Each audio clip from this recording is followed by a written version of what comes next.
Halo teman-teman, selamat siang.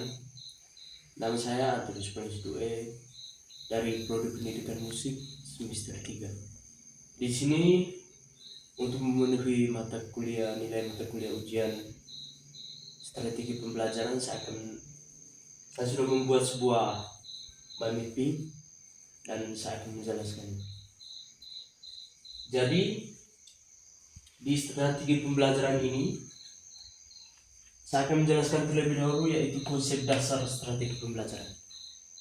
Konsep dasar atau konsep utamanya itu merupakan strategi pembelajaran itu adalah bagaimana rancangan kerangka untuk kita membuat suatu pembelajaran itu lebih terarah, atau bagaimana kita membuat suatu proses pembelajaran itu menjadi suatu struktur yang baik. Dalam hal ini kami memilih model. Di sini saya memilih model ADI.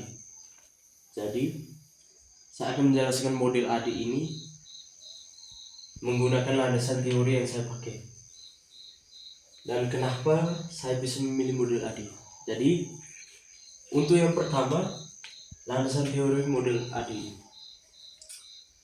Landasan teori model ADI ini saya menggunakan teori konstruktivis. Konstruktivis itu menggunakan bagaimana siswa mereka itu berinteraksi langsung dan mereka mengenal secara langsung, mendalami dan memahami betul. Mereka langsung memainkan alat musik seperti ketika mereka diharapkan untuk belajar gitar, makanya mereka harus belajar dengan gitar. Di konstruksi ini mereka lebih mengarah kepada interaksi langsung. Yang kedua, kognitif.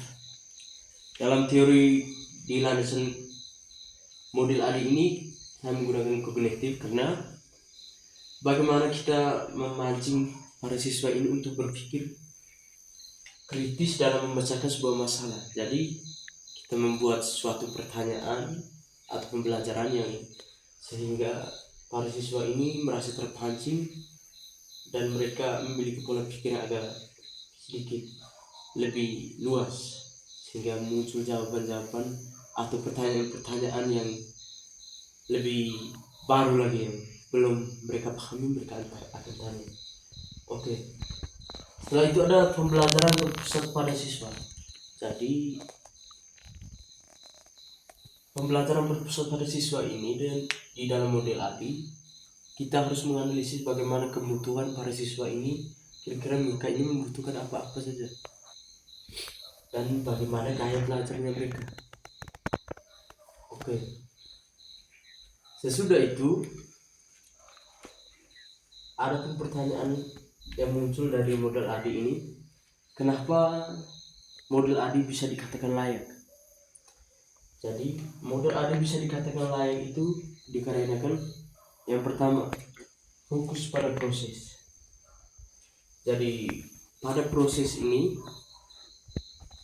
kita memberikan siswa agar mereka bisa memahami betul apa yang kita berikan, dan kita juga mengawasi langsung ketika proses apa yang mereka lakukan dan bagaimana kita melihat kebutuhan-kebutuhan yang harusnya kita berikan kepada mereka.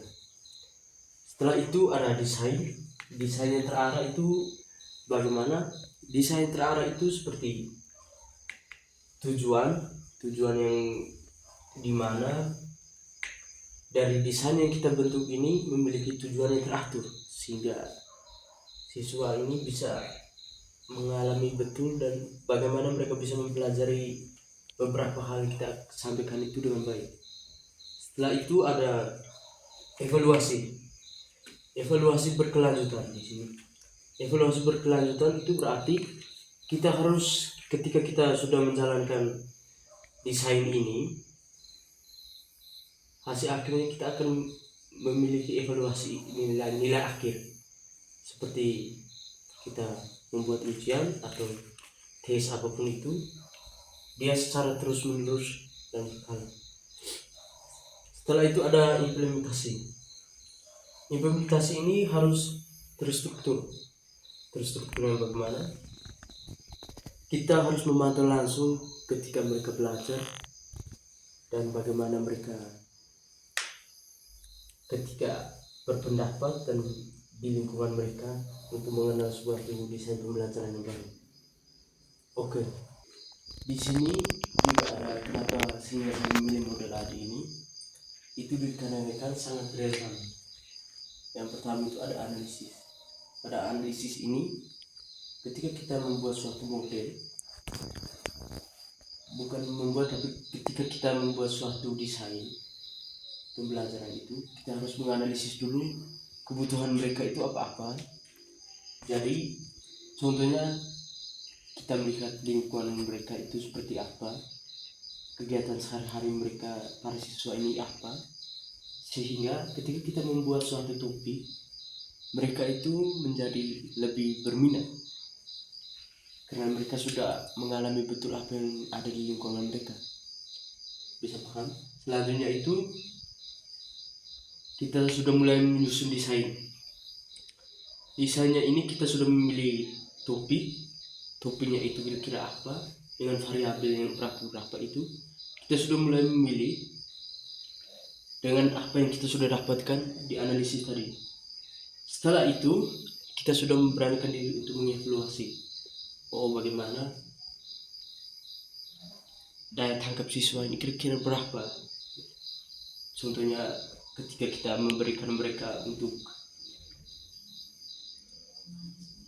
ketika mereka bermain gitar ini, ketika mungkin mereka bermain gitar ini sudah berapa lama kemajuannya itu, sampai berapa lama kira-kira. Setelah itu yang terakhir ada alasan saya kenapa memilih model AD. Alasan saya memilih model AD dikarenakan model AD ini mudah digunakan dan sudah banyak digunakan oleh banyak orang. Dan ada pun alasan yang lebih mendasar lagi, karena menurut saya model AD ini dia itu sudah terperinci semua. Jadi ketika kita membuat suatu desain lebih mudah untuk kita pahami dan lebih cepat untuk kita terapkan. Sekian dan terima kasih.